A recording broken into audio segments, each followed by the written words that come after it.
I want to start today with a scenario that, well, it sounds a bit like a logic puzzle, but it is actually a very real, very current situation facing business owners right here in the UK. Is this the one about the two resumes? Yeah, exactly. So imagine you are sitting in your office, nice ergonomic chair, maybe a view of the skyline, and you run a successful tech consultancy.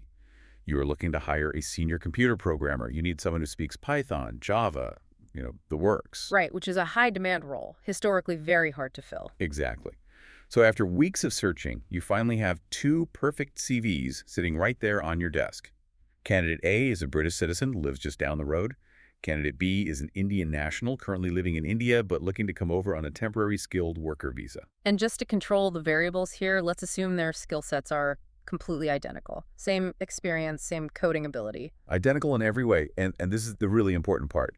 You are offering the exact same salary to both of them. Let's call it £60,000 a year. Okay, so normally you would probably lean toward the local candidate just for the ease of logistics, right? No visa paperwork, no relocation, or maybe it's just a coin toss. You would think so. hmm But here's where that logic puzzle turns into a harsh business reality. Because of a specific clause buried deep in a recent trade deal, if you hire candidate B, the worker from India, your company is going to save a massive amount of money. And we really aren't talking about saving a few £100 here. No, we are definitely not. We're talking about saving over £20,000 over the course of a 3-year contract. Which, I mean, for a small or medium business, that is the difference between a profit and a loss for the quarter. Or it's the budget to hire a whole extra junior employee. It creates this incredibly strange dynamic where the government has essentially slapped a discount sticker on foreign labor. And that is exactly what we're doing our deep dive into today. We are looking at the India-UK Free Trade Agreement, and specifically a controversial element called the insurance exemption. Right, and this has been making quite a few waves in Parliament recently.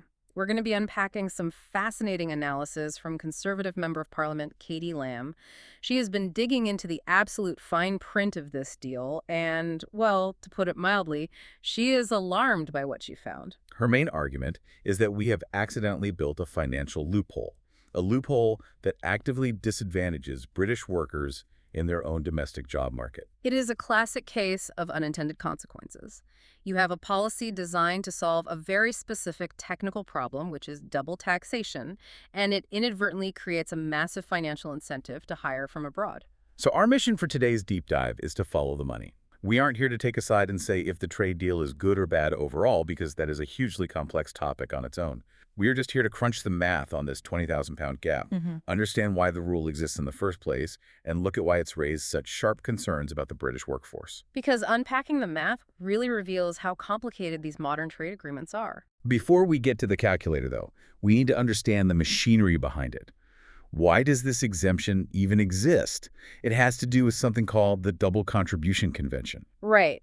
And while that sounds incredibly dry, like something you would immediately skip over in the terms and conditions, it is actually the root of this entire issue. To understand it, you really have to look at the old world scenario, how things worked before this new deal. Okay, take me back.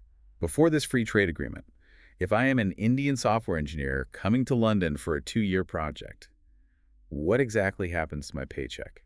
Well, you basically get hit from both sides. First, you have to contribute to the Indian social security system because that is your home country. That is where you are eventually going to retire. Makes perfect sense. But because you are physically working in the UK, the British government also wants its cut. You and your employer have to pay national insurance. So you are actively paying into two entirely different pension pots at the exact same time. Correct. And here is the real kicker with that. You are almost certainly never going to see a single penny of that British pension. If you are only here for 2 or 3 years on a temporary assignment, you won't ever qualify for the benefits. So from the Indian worker's perspective, that money is just disappearing into a black hole. It's basically an involuntary donation to the UK Treasury. That is exactly how they see it. It is a sunk cost. And for Indian tech companies trying to send their staff to the UK to fulfill contracts, that double cost makes them far less competitive. It effectively raises the price of providing their services. So in the negotiations for the free trade agreement, India essentially puts its foot down.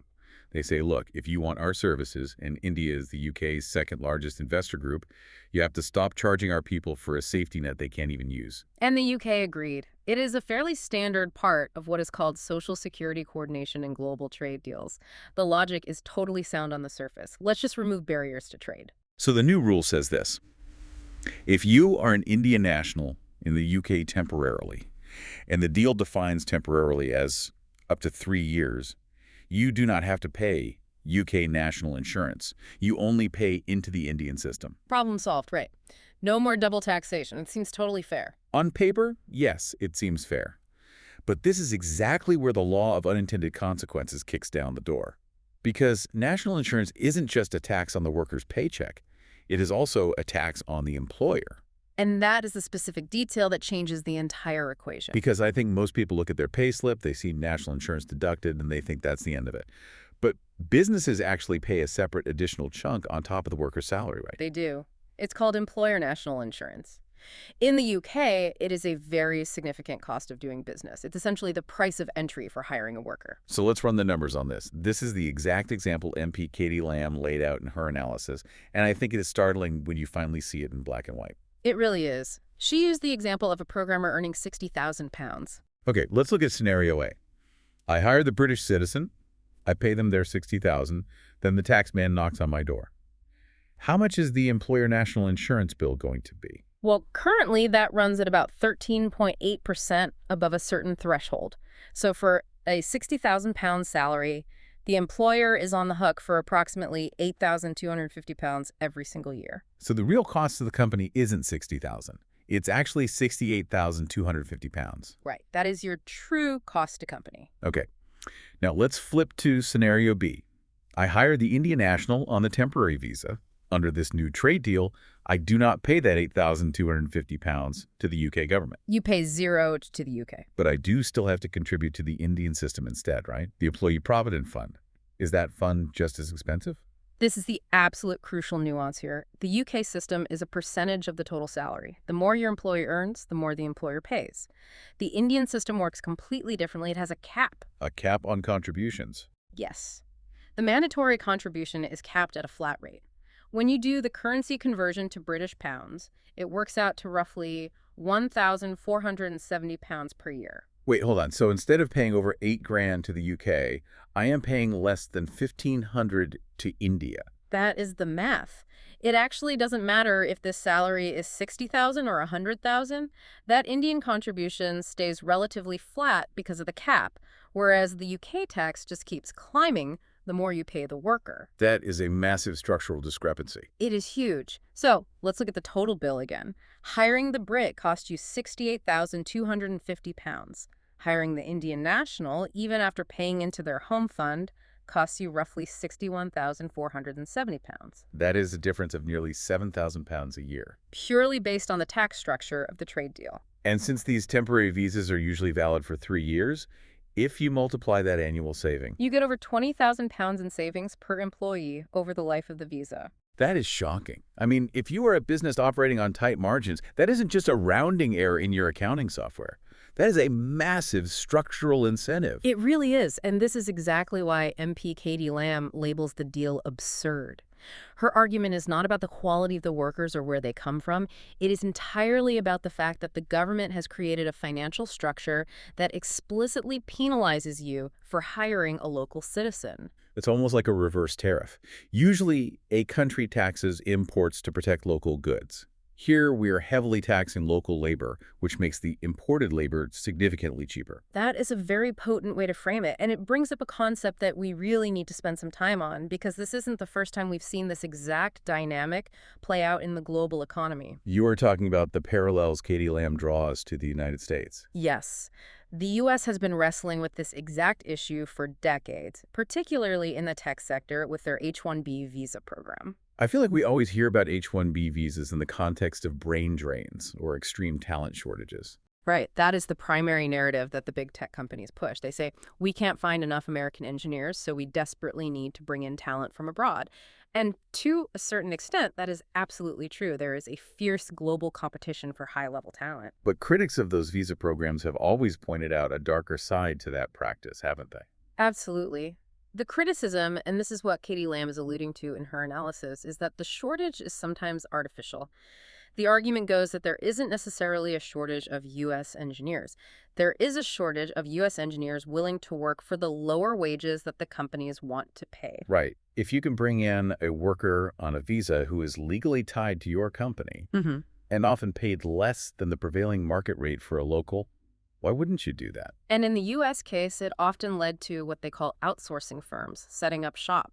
They would bring in large numbers of workers on these temporary visas, not necessarily to innovate or build new products, but to perform routine IT tasks at a much lower cost than American workers. So companies were effectively replacing their domestic workforce with lower-cost outsourced labor. Exactly. It caused a massive political backlash over the years. And what Katie Lamb is warning about is that this UK-India deal risks importing that exact same toxic dynamic into Britain. Because in the UK scenario we just walked through, the worker isn't even necessarily being paid a lower salary.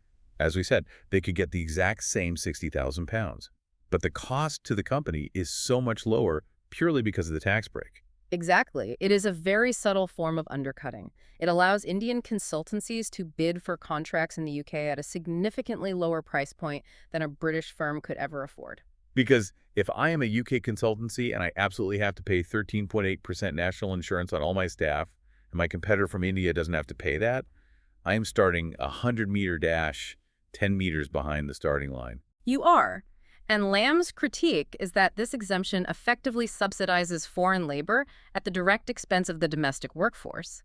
She sees it as the government picking winners and losers in the free market, and unfortunately, picking the foreign firm as the winner. It is so interesting because when you look at the original intent of the deal, it was supposed to be all about fairness. Don't tax people for pensions they won't ever get to use. That sounds completely reasonable and fair. It does. It makes perfect logical sense on a macro level. But when you apply that high-level fairness to the real, everyday world of corporate balance sheets, fairness suddenly turns into a massive competitive advantage. And that really highlights the immense complexity of modern trade deals. We aren't just trading bushels of wheat or shipping containers full of cars across an ocean anymore. That is a key point to remember here. This is entirely about the service economy. Right. If we were just trading cars, you lower the tariff, the car gets cheaper, everyone buys more cars, no one actually has to physically move across a border. But the UK is a fundamentally service-based economy. We sell banking, law, consulting, architecture. And India is an absolute service superpower, especially in IT. Exactly. So if you want free trade with India, you cannot just talk about physical goods. They want to sell their high-level services to UK clients. And to sell a service, especially in IT or consulting, you very often need to put a human being physically in the office. You need the coder on site to fix the server infrastructure. You need the consultant sitting in the boardroom for the strategy meetings. The person is the product, in a way, so you really can't separate the trade deal from the migration rules. They are inextricably linked in the sector. This is exactly what Katie Lamb was pushing back against, though. She had this really striking quote in her analysis. She said, if India wants to trade, then we should trade. Migration shouldn't even come into the equation. It is a very powerful sentiment, and it certainly resonates with a lot of voters who want to see strict control over borders. But looking at the actual economic reality of the service sector, is that kind of separation actually possible? Can you realistically have true free trade in services without moving the people who provide those services? Maybe in a hypothetical world of pure Zoom calls and completely remote work, we're slowly getting closer to that. But for now, major corporate contracts still require physical presence. And if you block that movement of people, India simply says, well, then we don't have a trade deal at all. So the UK government finds itself stuck between a rock and a hard place. They desperately want the access to the Indian market, which is huge and growing rapidly. But the price of admission for that access is this movement of people clause. And the movement of people clause necessitates the Social Security exemption, or else the double taxation makes it too expensive for the Indian firms to bother. It is a complete domino effect. And the final domino falls directly on the desk of the British job applicant, who is suddenly 10% more expensive to hire than their international competitor. That is the core worry here, and we should be very clear. This isn't just about one single job opening at one company. If this tax gap incentivizes large consultancies to fundamentally shift their hiring models, We could see a structural shift in the entire UK IT sector. A shift away from training and hiring local talent. Precisely. Why would a company invest heavily in a graduate training scheme for British students, which is expensive and takes years to yield results, when they can just import fully experienced professionals who are effectively subsidized by the tax code?